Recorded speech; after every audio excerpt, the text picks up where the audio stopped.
नमस्कार।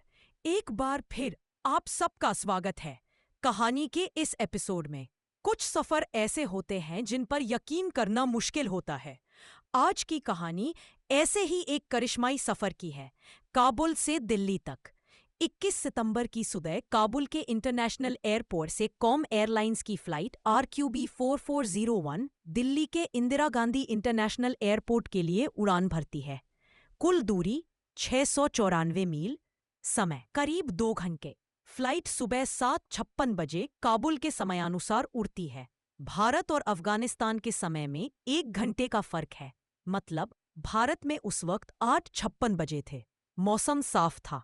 फ्लाइट करीब 40,000 फीट की ऊंचाई पर पहुंचती है, -50 डिग्री तापमान और 700 किलोमीटर प्रति घंटे की रफ्तार से उड़ती है।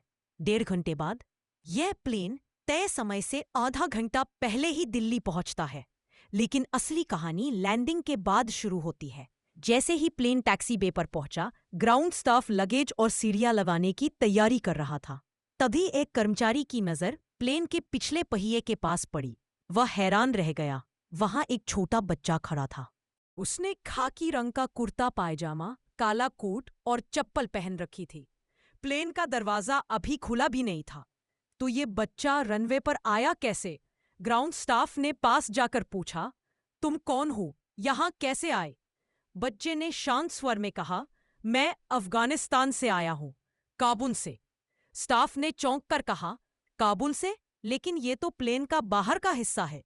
बच्चे ने कहा, मैं इसी प्लेन से आया हूं, इसके पहिए के अंदर बैठा था। यह सुनते ही सबके होश उड़ गए। तुरंत CISF central industrial security force को बुलाया गया। अफसर दौड़ते हुए मौके पर पहुंचे।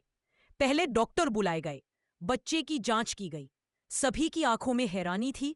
इतनी ऊंचाई, इतनी ठंड, बिना ऑक्सीजन, और ये बच्चा जिंदा है। बच्चे ने बताया कि उसका नाम और उम्र 13 साल है। वह अफगानिस्तान के कुंदुज शहर का रहने वाला है। उसने बताया, मुझे ईरान जाना था। मैंने तेहरान के बारे में बहुत सुना था।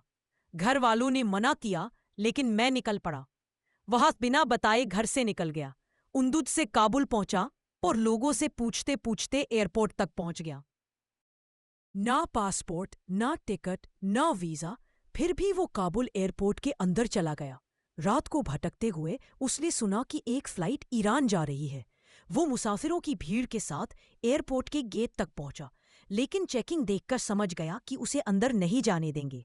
तभी उसकी नज़र प्लेन के पिछले पहिए पर पड़ी। वहां एक बॉक्स जैसा हिस्सा था, लैंडिंग गियर। उसने सोचा, अगर इसमें छुप जाऊं तो ईरान पहुंच जाऊंगा। वह चुपचाप अंदर घुस गया। किसी ने देखा तक नहीं। कुछ देर बाद प्लेन ने टेक ऑफ किया। जैसे ही जहाज उड़ा, पहिए अंदर खींच गए और वही बॉक्स जहां वो बच्चा बैठा था बंद हो गया।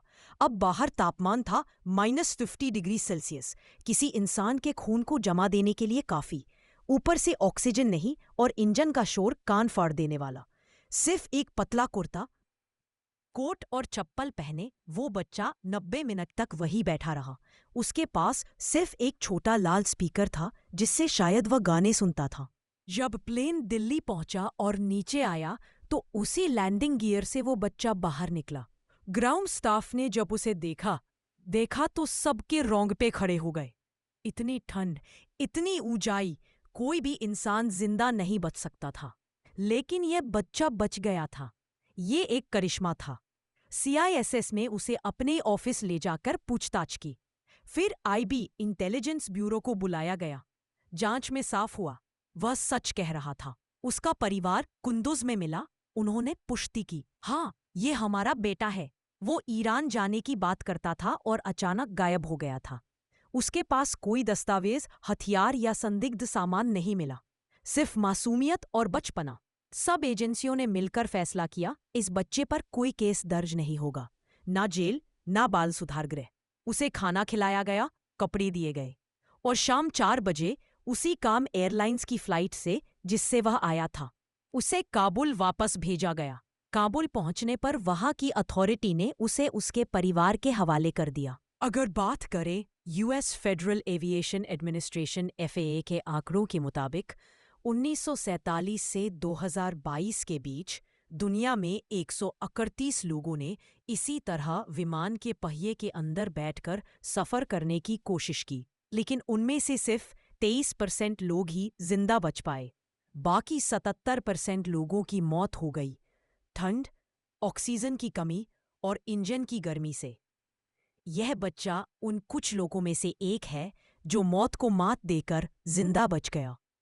वैसे ही 1996 में दिल्ली के प्रदीप सैनी और विजय सैनी नाम के दो भाइयों ने इसी तरह लैंडिंग गियर में बैठकर दिल्ली से लंदन जाने की कोशिश की थी।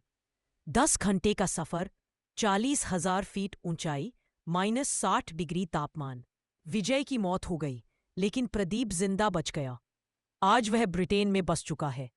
Conclusion of the story: Kabul से दिल्ली तक एक 13 साल का बच्चा बिना ऑक्सीजन, बिना सुरक्षा, 50 डिग्री सेल्सियस तापमान में 90 मिनट का सफर तय करता है और जिंदा बच जाता है।